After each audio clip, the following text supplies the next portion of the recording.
House of Healing.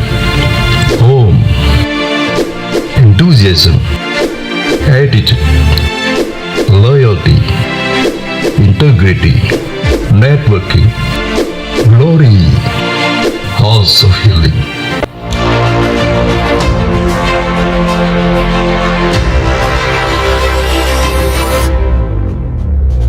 Shalom, selamat datang dan beribadah online bersama kami, GBI Pondok Indah. Karena kita di sini untuk beribadah, sebelum mulai, mari kita lihat tata ibadah online-nya.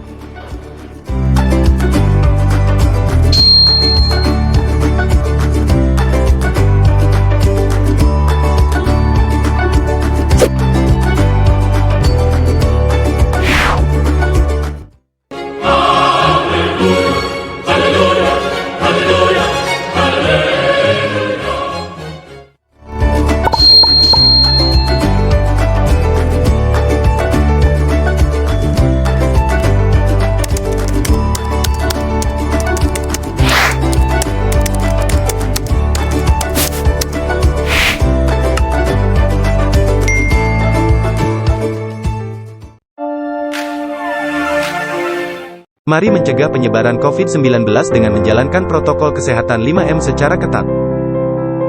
1. Selalu memakai masker dimanapun Anda berada. 2. Selalu mencuci tangan menggunakan sabun. 3. Selalu menjaga jarak 1-2 meter. 4. Menghindari kerumunan. 5. Membatasi mobilitas, diam di rumah saja.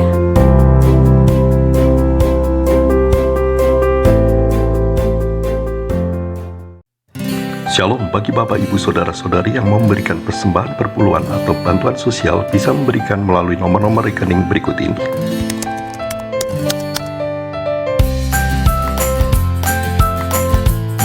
Atau bisa juga dengan memindai QR Code berikut ini.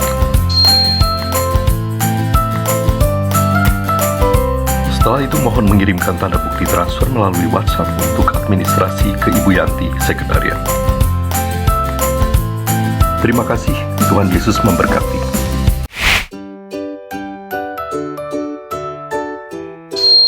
Shalom, mohon perhatikan jadwal kul berikut ini.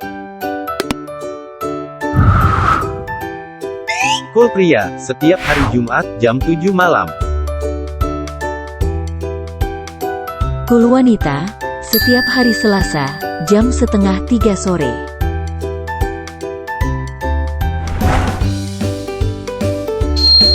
Kul pasangan suami istri, setiap minggu keempat.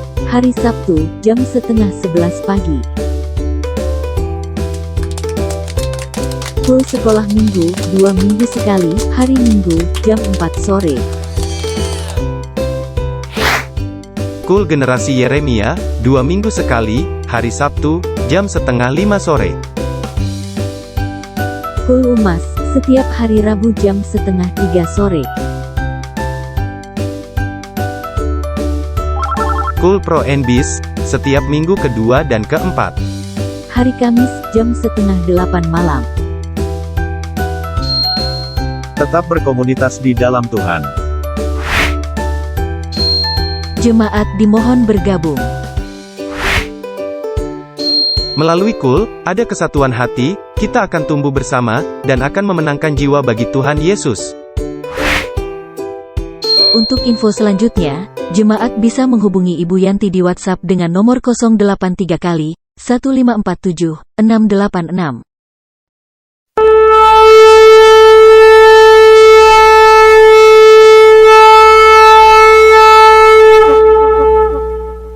Apa yang dimaksud dengan Pentakosta ketiga?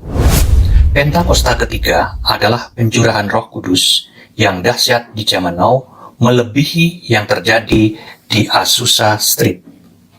Pentakosta ketiga akan mengakibatkan penuaian jiwa yang terbesar dan yang terakhir sebelum Tuhan Yesus datang kembali. Pentakosta ketiga akan membangkitkan generasi Yeremia, yaitu anak-anak muda yang dipenuhi Roh Kudus, cinta mati-matian kepada Tuhan Yesus, tidak kompromi terhadap dosa, dan akan bergerak untuk memenangkan jiwa. Pentakosta ketiga lahir di Indonesia dan bergerak ke bangsa-bangsa. Gerakan ini dari timur ke barat dan akan kembali ke Yerusalem. Pentakosta ketiga akan memberikan kuasa untuk menyelesaikan amanat agung, dan setelah itu Tuhan Yesus datang kembali.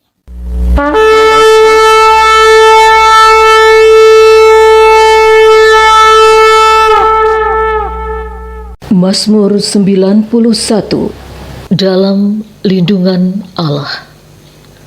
Orang yang duduk dalam lindungan yang maha tinggi dan bermalam dalam naungan yang maha kuasa akan berkata kepada Tuhan, tempat perlindunganku dan kubu pertahananku, Allahku yang kupercayai.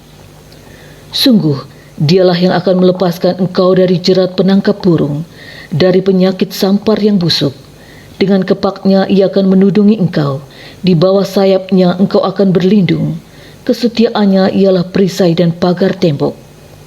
Engkau tak usah takut terhadap kedahsyatan malam, terhadap panah yang terbang di waktu siang, terhadap penyakit sampar yang berjalan di dalam gelap, terhadap penyakit menular yang mengamuk di waktu petang. Walau 1.000 orang rebah di sisimu dan 10.000 di sebelah kananmu, tetapi itu tidak akan menimpamu. Engkau hanya menontonnya dengan matamu sendiri dan melihat pembalasan terhadap orang-orang fasik. Sebab Tuhan ialah tempat perlindunganmu. Yang maha tinggi telah kau buat tempat perteduhanmu. Malapetaka tidak akan menimpa kamu, dan tulah tidak akan mendekat kepada kemahmu. Sebab malaikat-malaikatnya akan diperintahkannya kepadamu untuk menjaga engkau di segala jalanmu. Mereka akan menatang engkau di atas tangannya, supaya kakimu jangan terantuk kepada batu.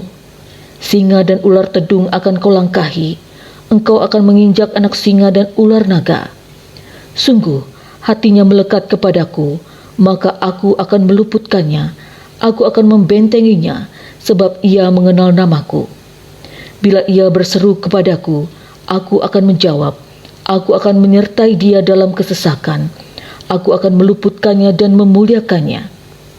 Dengan panjang umur akan kukenyangkan dia, dan akan kuperlihatkan kepadanya keselamatan daripadaku. Shalom saudara, saya berdoa kita semua terus ada dalam perlindungan dan penyertaan Tuhan. Ada pertanyaan, bagaimanakah seseorang dapat mempersembahkan persembahan yang hidup, kudus, dan berkenan kepada Allah? Voice of Pentecost kali ini, kita akan membahas paradigma baru dalam melakukan ibadah yang sejati. Pada masa pandemi COVID-19, tentunya kita memiliki kesulitan untuk melakukan pelayanan atau kegiatan rohani.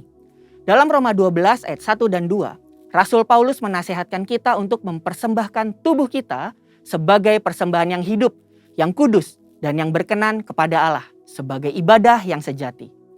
Sedangkan saat ini kita tidak bisa beribadah di gereja. Apakah ayat ini masih relevan? Ada beberapa kata yang harus kita perhatikan maknanya. Yang pertama, kata hidup. Hidup yang dipakai berasal dari kata Yunani, zao, yang secara harfiah berarti bernafas atau tidak mati. Bukan hanya itu saja, kata ini juga mengandung makna segar, kuat, dan efisien. Yang kedua, kudus. Kata kudus yang dipakai di sini berasal dari kata Yunani, hagios, yang secara harfiah berarti sakral atau murni, tidak bercacat secara moral. Orang percaya yang dikuduskan artinya dipisahkan dan disiapkan untuk setiap pekerjaan yang mulia. Yang ketiga, berkenan kepada Allah. Kata berkenan yang dipakai di sini berasal dari kata Yunani, evarestos, yang secara harfiah berarti menyenangkan atau dapat diterima. Dari ketiga makna tersebut, kita dapat memahami bahwa mempersembahkan tubuh kepada Tuhan haruslah menggunakan seluruh potensi atau karunia yang terbaik yang kita miliki, disertai dengan pertobatan dari dosa, berjalan sesuai dengan kehendak Allah, bukan sesuai keinginan kita. Dengan melakukan itu semua, kita sedang melakukan ibadah yang sejati. Dalam konteks Perjanjian Lama, pemahaman persembahan sebelumnya selalu merujuk kepada hewan kurban. Dan hewan yang mau dipersembahkan haruslah tidak bercacat celah. Namun, karena Kristus telah mati bagi kita di atas kayu salib, Maka Paulus menekankan bahwa tubuh kitalah yang menjadi persembahan itu sendiri. Artinya, dimanapun kita berada, kita sedang beribadah kepada Tuhan. Ada 3 cakupan di mana kita bisa melakukan ibadah yang sejati. Yang pertama, keluarga. Keluarga adalah persekutuan gereja dalam ukuran yang terkecil. Dalam keluarga ada peran sebagai orang tua, suami, istri, dan anak. Apapun peran yang sudah Tuhan tetapkan bagi kita harus kita jalani dengan sepenuh hati. Kehendak Allah di dalam keluarga kita dapat dilihat dari Efesus 5 ayat 22 sampai 28 dan Efesus 6 ayat 1 sampai 4. Sebagai pasangan suami istri harus menjaga kekudusan dengan setia pada pasangannya. Sebagai orang tua, mendidik anak dengan nilai-nilai firman Tuhan. Sebagai anak, kita bisa menghormati dan berbakti kepada orang tua kita. Yang kedua, lingkungan pekerjaan. Kita dipanggil tidak hanya untuk bekerja, tetapi harus menghasilkan buah. Dan lakukan suatu hal yang lebih dari yang diminta atau do extra miles. Seperti pimpinan yang selalu mendukung bawahannya untuk bekerja lebih produktif dan tidak lupa untuk memberikan apresiasi untuk setiap pekerjaan yang telah dikerjakan. Sedangkan kita yang bekerja dapat do extra miles dengan bertanggung jawab dan proaktif untuk melakukan pekerjaan dan memberikan hasil yang terbaik. Nasihat Rasul Paulus bahwa apapun yang kita perbuat dengan segenap hati, seperti untuk Tuhan dan bukan untuk manusia. Pekerjaan dan ibadah adalah satu kesatuan. Melakukan yang terbaik dalam setiap aspek pekerjaan kita adalah wujud nyata dari ibadah kita kepada Tuhan. Yang ketiga, lingkungan sekitar. Manusia adalah makhluk sosial dan kita lahir di bangsa ini yang memiliki keberagaman. Dalam masa pandemi saat ini, pasti makin banyak orang yang merasakan imbasnya. Disinilah peran kita orang percaya untuk memperhatikan dan membantu kelangsungan hidup mereka. Amsal 19 ayat 17 menulis, siapa menaruh belas kasihan kepada orang yang lemah, memiutangi Tuhan yang akan membalas perbuatannya itu. Inilah saatnya kita menolong orang di sekitar kita yang mengalami kesusahan. Seperti apa yang dikatakan Ibrani 13 ayat yang ke-16. Dan janganlah kamu lupa berbuat baik dan memberi bantuan. Sebab korban-korban yang demikianlah yang berkenan kepada Allah. Sekarang, kita memahami bahwa kehadiran kita di dalam keluarga, lingkungan pekerjaan, dan lingkungan sekitar adalah wujud nyata dari paradigma baru dalam mempersembahkan tubuh sebagai persembahan yang hidup, kudus, dan berkenan kepada Allah di zaman ini. Jadi, yes, Roma 12 ayat 1-2 masih sangat relevan di zaman sekarang. Saudara dan saya dipanggil untuk menjadi persembahan yang hidup dimanapun Tuhan tempatkan kita. Ingatlah bahwa kita orang percaya yang akan menjadi perpanjangan tangan Tuhan untuk melakukan pekerjaan-pekerjaan yang ajaib. Sehingga banyak orang mengenal Kristus melalui hidup kita.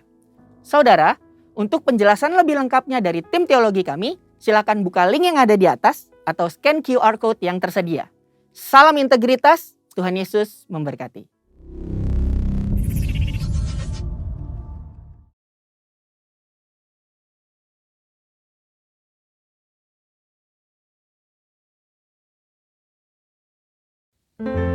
Shalom Bapak Ibu Saudara yang terkasih di dalam Tuhan, Jemaat GBI Pondok Indah Rayon 1A. Puji nama Tuhan, hari ini kita boleh kembali bersama-sama bersekutu di dalam Tuhan. Kita menaikkan syukur, pujian, terima kasih kita buat Tuhan. Mari sama-sama naikkan syukur kita buat Tuhan. Berikan sikap hati yang berkenan di hadapan Tuhan.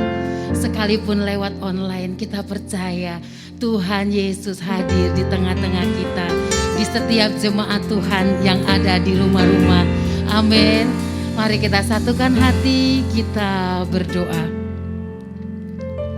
Bapa, dalam nama Tuhan Yesus Kristus, kami mengucap syukur buat kasih setiamu Tuhan, buat kebaikan-Mu yang Kau nyatakan di dalam hari-hari kami. Terima kasih Tuhan. Saat ini Tuhan, kami naikkan syukur, pujian, terima kasih kami lewat pujian penyembahan kami. Dan kami percaya Engkau hadir di tengah-tengah kami Tuhan. Engkau Allah yang melawat menjamah setiap kami umat-Mu, setiap jemaat-Mu yang ada di rumah-rumah saat ini. Terima kasih Tuhan Yesus. Bawa kami lebih lagi masuk dalam hadirat-Mu. Dan kami percaya Tuhan, dalam hadirat-Mu ada kesembuhan, ada pemulihan, ada terobosan demi terobosan, ada kemenangan karena Engkau Allah yang memberikan kemenangan atas setiap kami. Terima kasih Tuhan Yesus, bahwa kami terus Tuhan datang ke hadirat-Mu. Terpujilah nama-Mu Yesus. Haleluya. Amin. Kami datang Tuhan. Kami datang masuk dalam hadirat-Mu. Kami datang memuji-Mu. Kami menyembah Engkau Tuhan, Raja di atas segala raja.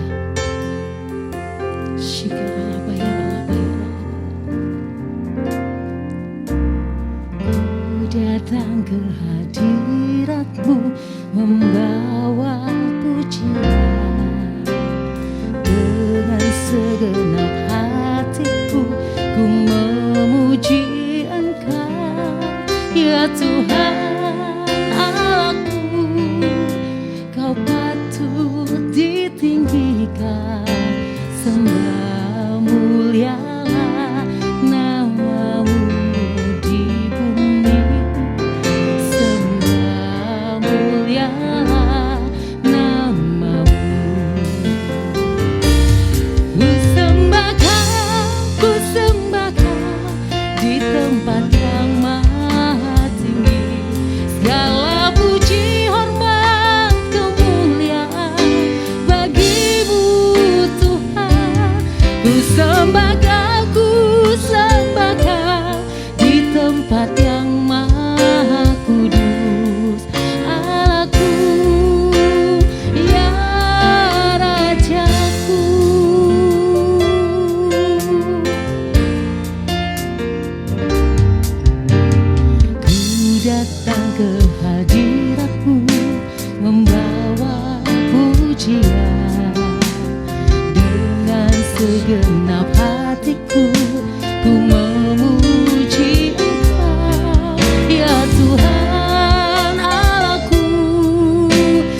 sembahkan, ku sembahkan di tempat yang maha tinggi. Segala puji, hormat, kemuliaan bagimu Tuhan. Ku sembahkan di tempat yang maha kudus. Allahku, ya Rajaku. Ku sembahkan di tempat yang maha tinggi. Segala puji, hormat, kemuliaan bagimu Tuhan. Ku sembahkan di tempat yang maha kudus.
pujian, bernyanyilah segenap hati dan jiwa, sebab ada kuasa dalam pujian yang sanggup membungkam kekuatan lawan.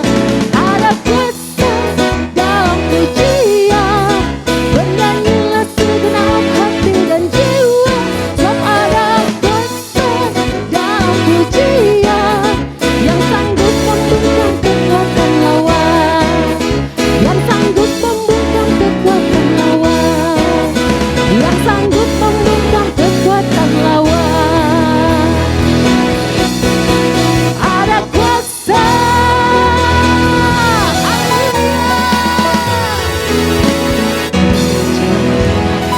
Terima kasih Tuhan.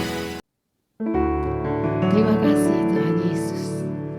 Kau sungguh baik, teramat baik bagi kami. Engkau ada di tengah-tengah kami saat ini Tuhan. Dan saat ini kami siap mendengar suara-Mu Tuhan. Lewat kebenaran firman-Mu. Karena kami tahu Tuhan, kebenaran firman-Mu yang memberikan kekuatan atas hidup kami. Kekuatan firman-Mu Tuhan yang mengubahkan hidup kami. Jadikan kami rumah doa-Mu Tuhan. Terima kasih Tuhan Yesus. Shikaralabayaralabaya, shikaralabayaralabaya. Shikaralabayaralabaya, shikaralabayaralabaya.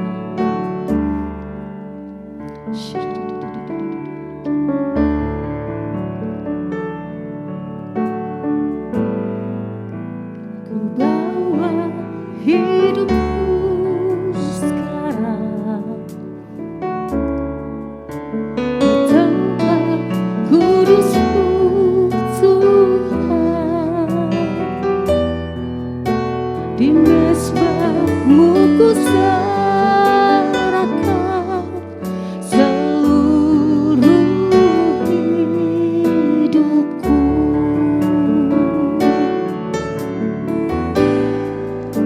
Penuhi hatiku sekarang dengan urapan yang baru,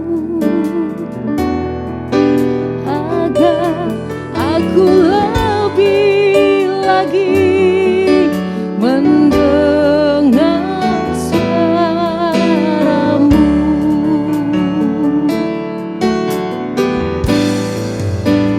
Jadikan aku Tuhan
Shalom Bapak Ibu Saudaraku dikasih oleh Tuhan.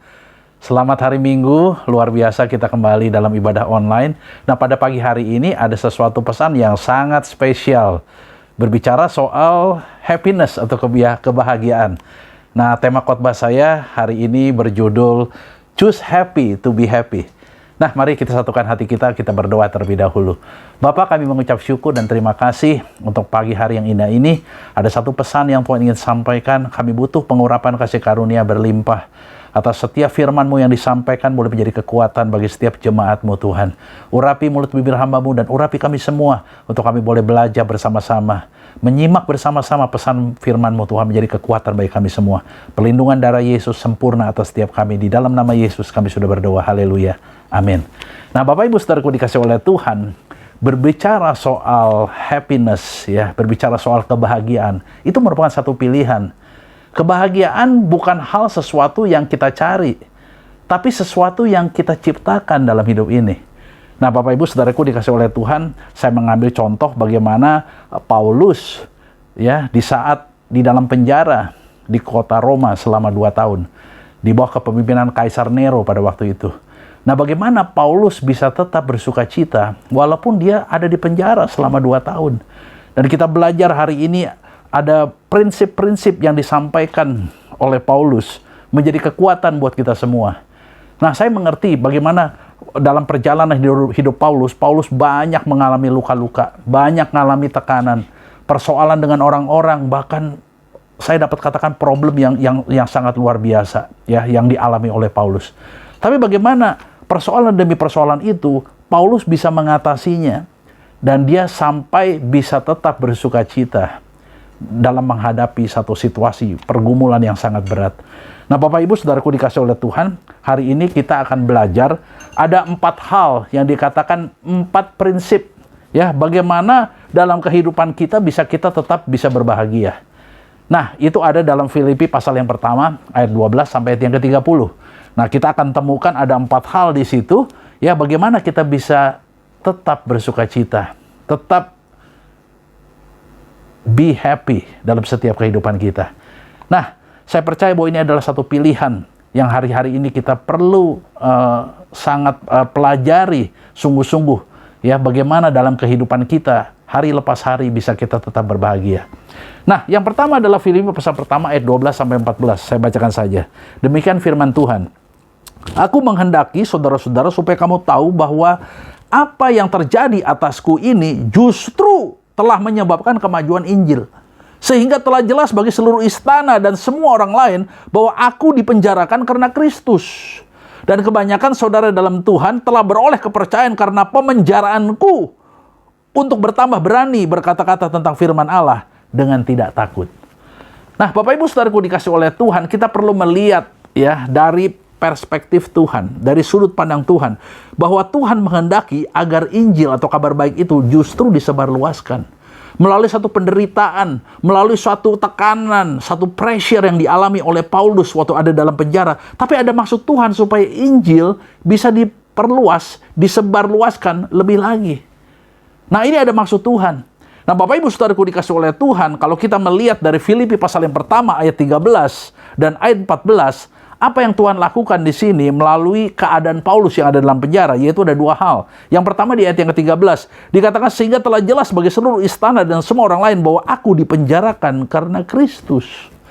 Jadi ada maksud Tuhan, ya, supaya Injil itu diberitakan kepada orang yang tidak percaya. Tapi yang kedua itu di ayat 14 dikatakan, dan kebanyakan saudara dalam Tuhan telah beroleh kepercayaan karena pemenjaraanku untuk bertambah berani berkata-kata tentang firman Allah dengan tidak takut. Nah, ini yang kedua yang Tuhan izinkan terjadi, supaya memberikan dorongan kepada orang percaya untuk memiliki keberanian untuk memberitakan kabar baik itu. Nah, saya percaya bagaimana Paulus menanggapi ini semua, ya, karena dia menghadapi justru dengan iman, bukan dengan ketakutan. Nah, ini penting Bapak Ibu, ya. Saya diingatkan firman Tuhan dari kitab Roma pasal 8 ayat 28 bahwa kita tahu sekarang bahwa Allah justru turut bekerja dalam segala sesuatu bisa baik atau tidak baik, tapi pada akhirnya untuk mendatangkan kebaikan bagi orang yang mengasihi Dia, bagi mereka yang terpanggil sesuai rencana Allah. Nah, Bapak Ibu Saudaraku, ini sesuatu yang kita perlu mengerti bahwa Tuhan bisa menggunakan, ya, satu situasi yang tidak baik menjadi alat untuk mendatangkan kebaikan. Seperti yang dialami oleh Paulus, bagaimana justru Injil itu diberitakan dengan berani. Ya, sehingga Paulus melihat dari sudut pandang Tuhan, ya, bahwa dia bergerak dengan iman, bukan dengan ketakutan. Nah, Bapak Ibu, ini yang pertama, ya, dan kita bersyukur apa yang terjadi di masa-masa pandemi ini justru sebagai contoh ibadah-ibadah kita lebih banyak dalam ibadah online. Justru ini tembus tembok, ya, bisa sampai ke kota-kota seluruh Indonesia, ke pulau-pulau, bahkan sampai ke bangsa-bangsa. Saya ada banyak teman di Australia, di Amerika, di Kanada, mereka bisa melihat ibadah-ibadah kita. Ini sungguh luar biasa. Sehingga orang-orang yang tidak percaya pun juga bisa melihat dan alami banyak kesembuhan. Nah, Bapak Ibu, ini sesuatu yang dahsyat. Nah, satu ayat lagi, Mazmur 34 ayat yang kedua. Ya, kita baca. Mazmur 34 ayat yang kedua, justru kita belajar dari Daud, bagaimana Daud ini di dalam satu situasi, keadaan, dalam segala waktu, dia bisa tetap memuji Tuhan. Nah, Mazmur 34 ayat yang kedua, saya bacakan saja. Mazmur 34 ayat yang kedua dikatakan, aku hendak memuji Tuhan pada segala waktu. Jadi dalam setiap waktu, dalam segala waktu, apakah itu baik atau tidak baik, Daud tetap memuji Tuhan. Puji-pujian kepadanya tetap di dalam mulutku. Ini Daud yang ngomong. Ya, seorang raja yang luar biasa, justru dia bisa memuji menyembah Tuhan di dalam segala waktu. Tidak mengenal apakah itu baik atau tidak baik, tapi dia tetap bersyukur memuji Tuhan. Ini dahsyatnya, Bapak Ibu. Bagaimana bisa tetap bersuka cita, tetap bahagia? Karena dia mengerti, dia melihat dari sudut pandang Tuhan. Ya, bahwa situasi keadaan tertekan justru dipakai oleh Tuhan sebagai alat untuk mendatangkan kebaikan. Di mana Injil justru bisa disebarluaskan lebih lagi. Nah, ini maksud Tuhan juga, apa yang kita alami hari-hari ini dalam ibadah online kita, justru itu tembus tembok, tidak dibatasi oleh gedung, tapi bisa Injil itu diberitakan ke seluruh dunia. Ya, dan saya percaya bahwa ini sesuatu yang sangat memuliakan Tuhan. Nah, yang kedua, Bapak Ibu, kita mau belajar bagaimana kita bisa tetap bersuka cita. Ya, ada 4 prinsip, dan prinsip yang kedua ini kita perlu belajar, Bapak Ibu Saudaraku dikasih oleh Tuhan, bahwa poin yang kedua dikatakan jangan memberi kesempatan untuk orang lain mengkontrol sikap perilaku kita. Nah, ini Bapak Ibu mungkin tahu, ya, bagaimana keadaan-keadaan yang hari-hari ini terjadi. Kita lihat banyak di medsos. Wah, kalau saya ikutin terus, banyak hal-hal yang mengagetkan. Ya, banyak orang yang iri hati, ya, yang selalu ingin konflik, berselisih, ya, yang tidak ikhlas. Itu semua kasih konten-konten untuk menyerang, yang membuat hati kita jadi nggak bahagia. Ya, kita dicuri damai sejahteranya.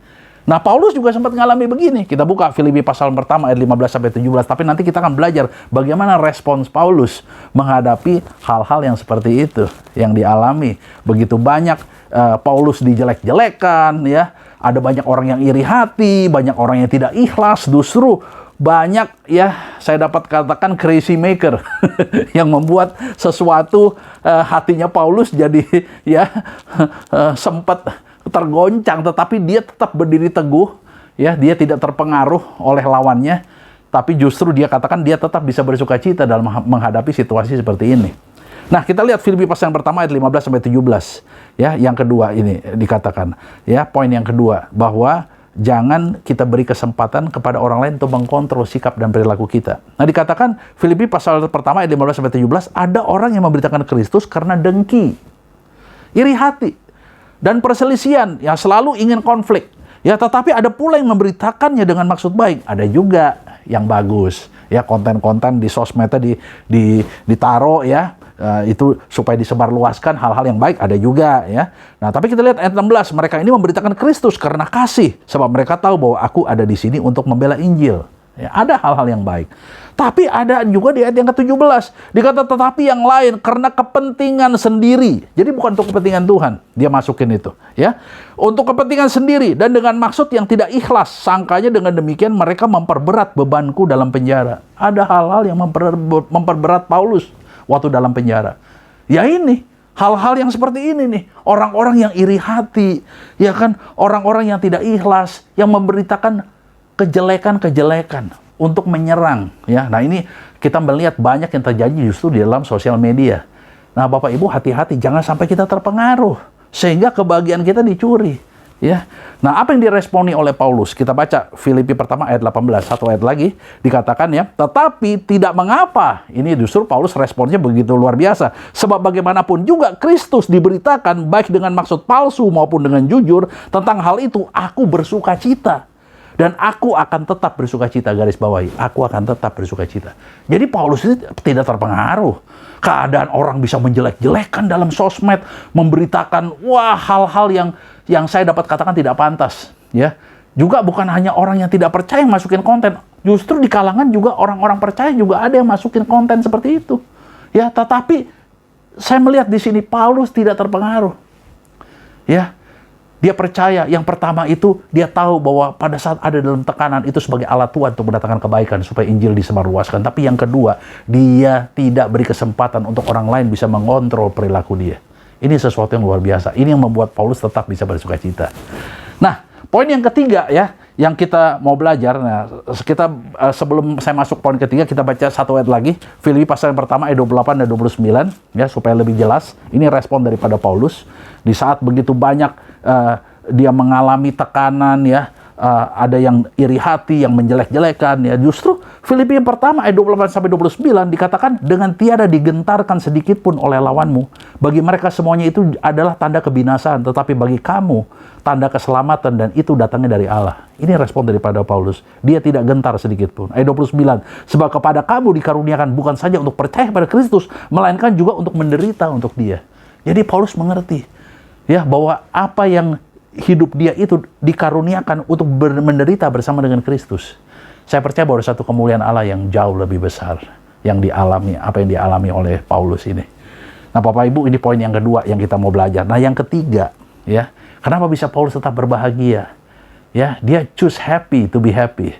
Ya, karena yang ketiga adalah percaya Tuhan yang selalu memberikan jalan keluar. Filipi yang pertama ayat 19 sampai 20. Ya, Filipi pasal yang pertama ayat 19 sampai 20, saya bacakan saja. Karena aku tahu bahwa kesudahan semuanya ini ialah keselamatanku oleh doamu dan pertolongan Roh Yesus Kristus. Jadi Paulus tuh tahu dalam keadaan seperti ini ada orang yang mendoakan dia dan ada pertolongan dari Roh Kudus. Karena dalam Filipi pasal pertama ayat 19 dikatakan, aku tahu bahwa kesudahan semuanya ini adalah keselamatanku oleh apa? Oleh doamu, oleh ada doa-doa orang-orang sekeliling Paulus yang mendoakan dia, dan pertolongan Roh, ada pertolongan Roh Kudus. Bapak Ibu, kita belajar percaya. Di situasi pandemi seperti ini, keadaan memang saya mengerti banyak tekanan, tapi ingat ada orang-orang yang mendoakan kita. Jadi pada saat Bapak Ibu itu masuk dalam kelompok-kelompok sel, kelompok-kelompok kecil yang kita sekali seminggu kita ada di persekutuan, ya, walaupun kita nggak sempat harus bisa hadir di gereja, tapi kita bisa lakukan Zoom online. Nah, itu ada orang-orang yang mendoakan kita. Bahkan ada pertolongan Roh Kudus. Ya, Bapak Ibu, kita nggak perlu takut karena ada Roh penolong, Roh penghibur. Ya, saya percaya itu yang memberikan hikmat, pengertian kepada kita, nasihat. Ya, saya ada dengar banyak kesaksian-kesaksian dalam kul. Ya, salah satunya kul kopi. Ya, Bapak Ibu, kalau mau dengar ceritanya ya, ada seorang pengerja justru yang dalam keadaan saya banyak di rumah, ada bisa jadi history maker, pembuat sejarah yang dulu tidak pernah diketahui dia punya keahlian di satu bidang, tapi itu bisa menjadi berkat buat istri dan anak-anaknya. Ya, saya dengar ada seorang bapak di dalam kul itu, dia sampai bersaksi, wah, waktu saya lebih banyak di rumah, saya mulai belajar betul-betulin juice maker ya, betul-betulin kompor, kipas angin, semua itu dibetulin di dalam rumah yang tadinya nggak pernah dilakukan ya, tapi bisa muncul satu keahlian. Ini history maker, dia membuat sejarah sampai bisa istri sampai anaknya sampai heran, loh Pak kok bisa betulin ya, semuanya jadi benar. Nah, ini kan satu penemuan-penemuan yang baru yang dulunya nggak pernah muncul. Tapi justru dia percaya kepada Tuhan, pada saat diizinkan dalam pandemi ada hal-hal yang baru, kreativitas yang baru yang muncul. Saya percaya juga banyak ya penemuan-penemuan seperti Microsoft, Walt Disney ya, kita melihat ya juga sepatu Nike ya, itu semua penemuan-penemuan yang berasal dari rumah, bukan di kantor yang megah dengan segala fasilitas, enggak, mereka dari gudang rumah mereka ya kan, dari ruangan yang kecil di kamar mereka, itu mereka ciptakan, dan itu penemuan-penemuan baru justru mulai dari rumah. Nah, saya percaya ada hal-hal yang luar biasa. Ya, kita bahagia. Kenapa? Karena kita percaya Tuhan selalu memberikan jalan keluar. Ada hal-hal yang dahsyat yang Tuhan buat. Nah, Bapak Ibu Saudaraku, itu poin yang ketiga. Jadi yang pertama, kita perlu ingat bahwa kita harus perhatikan bahwa Tuhan bisa membawa sesuatu yang baik dari segala persoalan. Tapi yang kedua, jangan beri kesempatan untuk orang lain bisa mengkontrol perilaku hidup kita. Tapi yang ketiga, kita harus belajar percaya bahwa Tuhan selalu memberikan jalan keluar. Ada orang-orang yang mendoakan kita, ya. Ada pertolongan Roh Kudus. Nah, itu penting, ya, Bapak Ibu, ya. Filipi pasal pertama ayat yang ke-20, ya.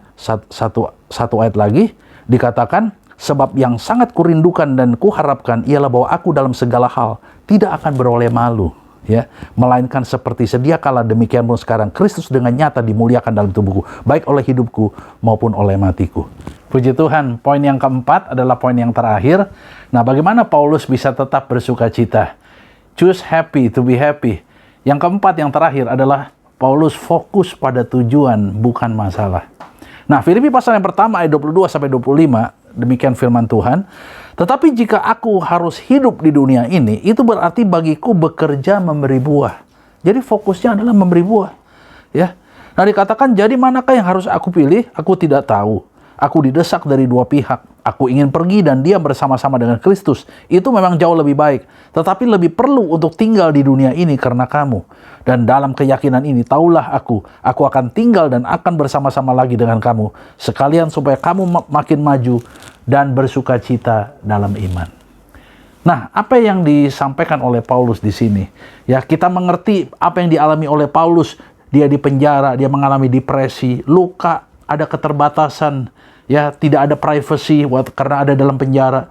Tetapi Paulus memiliki tetap berbahagia karena dia fokus pada tujuan, yaitu memberi buah. Nah, ini penting, Bapak Ibu Saudaraku, bukan untuk kepentingan diri sendiri. Ya, bagaimana kita bisa terus berbuah, ya, berbahagia, ya? Karena apa? Karena dia fokus pada tujuannya. Ya. Nah, apa yang Tuhan berikan dalam hidupnya, dia tangkap betul-betul. Nah, kebahagiaan adalah memuliakan Allah, yaitu melayani sesama. Nah, ini yang perlu kita perhatikan, ya. Kita berbuah itu memuliakan Allah. Ayatnya ada di mana? Kita baca Yohanes pasal 15 ayat yang ke-8. Nah, Yohanes pasal 15 ayat yang ke-8, kita mengerti di sini bahwa kehendak Tuhan, ya. Yohanes 15 ayat yang ke-8 dikatakan, dalam hal inilah Bapakku dipermuliakan, yaitu jika kamu berbuah banyak. Dengan demikian kamu adalah murid-muridku. Nah, jadi pada saat kita memilih, ya, berfokus pada tujuan, ya, yaitu berbuah, itu memuliakan Tuhan. Dan saya percaya orang yang memuliakan Tuhan pasti bahagia. Yang setuju katakan amin.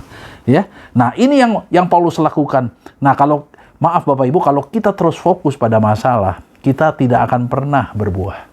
Ya. Nah, bagaimana Paulus tetap fokus kepada tujuan berbuah? Ya, karena itu memuliakan Allah, dan saya percaya bahwa setiap kita yang memuliakan Tuhan pasti berbahagia. Nah, Bapak Ibu Saudaraku dikasih oleh Tuhan adalah 4 prinsip, ya, bagaimana kita bisa terus tetap berbahagia. Saya ulangi. Yang pertama adalah bagaimana, ya, kita memperhatikan bahwa Tuhan dapat membawa, ya, satu kebahagiaan, ya, melalui sesuatu persoalan yang kita alami. Ya, ini yang pertama. Ya, saya percaya Tuhan buat sesuatu yang dahsyat melalui satu keadaan yang tidak baik, itu dijadikan Allah Tuhan. Ya, dijadikan Allah Tuhan untuk bisa membawakan satu kebahagiaan, membawakan satu kebaikan. Nah, yang kedua, ya, jangan kita diberi kesempatan untuk orang lain bisa mempengaruhi, ya, bisa mengkontrol perilaku hidup kita. Ya, nah ini kuncinya untuk kita bisa terus berbahagia. Tapi yang ketiga, kita harus percaya bahwa Tuhan selalu memberikan jalan keluar. Dan yang terakhir, kita fokus kepada tujuan, bukan kepada masalah. Mari kita tundukkan kepala kita bersatu dalam doa.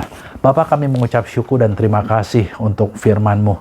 Hari ini Engkau banyak mengajar kepada kami untuk choose happy to be happy. Kebahagiaan adalah satu pilihan. Bukan kami cari, tapi kami yang menciptakan. Tuhan, ajar dan bentuk kami, ya Tuhan, untuk kami selalu memperhatikan bahwa Tuhan dapat membawa, ya, satu kebaikan daripada segala persoalan yang dialami. Tuhan, Engkau banyak mengajar kami hari ini untuk kami tidak memberi kesempatan untuk orang lain bisa mengkontrol kehidupan perilaku kami ya Tuhan. Untuk kami terus tetap berbahagia. Dan kami belajar, kami percaya bahwa di dalam Tuhan selalu ada jalan keluar. Dan Tuhan tuntun kami untuk lebih banyak fokus kepada tujuan, bukan pada masalah. Kami bersyukur Tuhan hari ini kami banyak belajar. Tuhan, untuk kami tetap bisa berbahagia. Untuk kami choose happy to be happy. Itu adalah pilihan.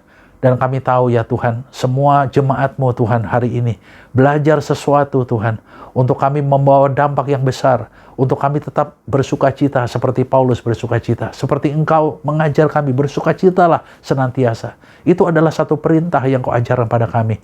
Terima kasih ya Tuhan, tuntun setiap langkah-langkah kami ke depan, untuk kami tetap bersukacita. Tuhan, apapun kondisi, walaupun di masa pandemi ini, kami tetap kuat Tuhan. Dan kami percaya sukacita Tuhan terus itu adalah kekuatan. Dan Engkau berikan pada kami semua hari ini. Terima kasih ya Tuhan. Di dalam nama Yesus kami sudah berdoa dan mengucap syukur. Haleluya. Amin. Tuhan Yesus memberkati kita semua. Haleluya.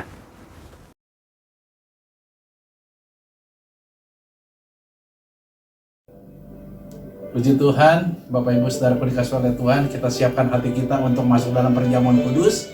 Mari kita siapkan roti atau biskuit, anggur atau teh. Nah, sebelumnya kita baca firman Tuhan dulu dari kitab 1 Korintus pasal yang ke-11 ayat 26 sampai ayat yang ke-28. Demikian firman Tuhan, sebab setiap kali kamu makan roti ini dan minum cawan ini, kamu memberitakan kematian Tuhan sampai Ia datang. Berarti kita punya komitmen bersama untuk kita bisa memberitakan bahwa kematian Tuhan Yesus untuk mengampuni dosa-dosa kita. Dia banyak mencucurkan darah untuk mengampuni kesalahan kita. Nah, yang kedua, ayat 27 dan 28, jadi barang siapa dengan cara yang tidak layak dia makan roti atau minum cawan Tuhan, ia berdosa terhadap tubuh dan darah Tuhan. Karena itu hendaklah tiap-tiap orang menguji dirinya sendiri, dan baru sudah itu ia makan roti dan minum dari cawan itu. Mari kita sama-sama introspeksi sebelum kita masuk dengan persekutuan dengan tubuh dan darahnya.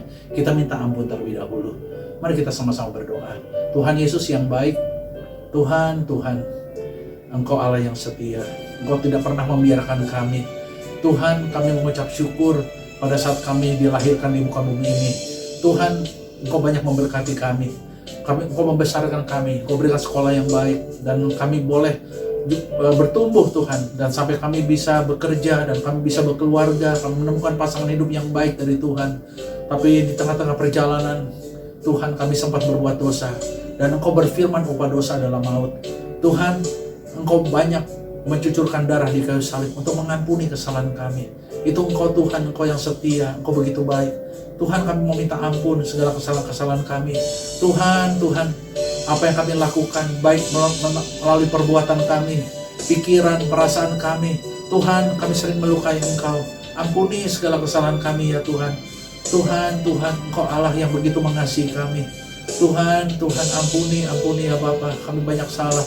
Tuhan, terima kasih Engkau melayakkan kami untuk masuk dalam tahta-Mu yang kudus. Pada saat kami mengakui dosa kami, Engkau setia dan adil mengampuni kesalahan kami.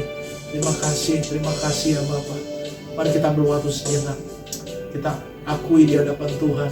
Sekiranya ada dosa, ada kesalahan, Tuhan, Engkau mendengar Tuhan seruan doa-doa kami.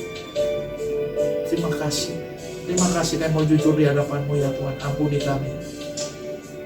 Terima kasih ya Bapa. Mari kita sama-sama kita angkat roti di tangan kanan kita tinggi-tinggi. Demikian firman Tuhan, sebab apa yang telah kuteruskan kepadamu telah kuterima dari Tuhan. Yaitu bahwa Tuhan Yesus pada waktu malam Ia diserahkan, Dia mengambil roti. Sudah itu Ia mengucap syukur atasnya. Ia mencah-mencahkan dan berkata, inilah tubuhku yang diserahkan bagi kamu. Perbuatlah ini menjadi peringatan akan aku. Bapak Ibu Saudaraku dikasihi oleh Tuhan, bukankah roti yang telah dipecah-pecahkan adalah persekutuan kita dengan tubuh Kristus? Mari kita makan bersama-sama di dalam nama Tuhan Yesus.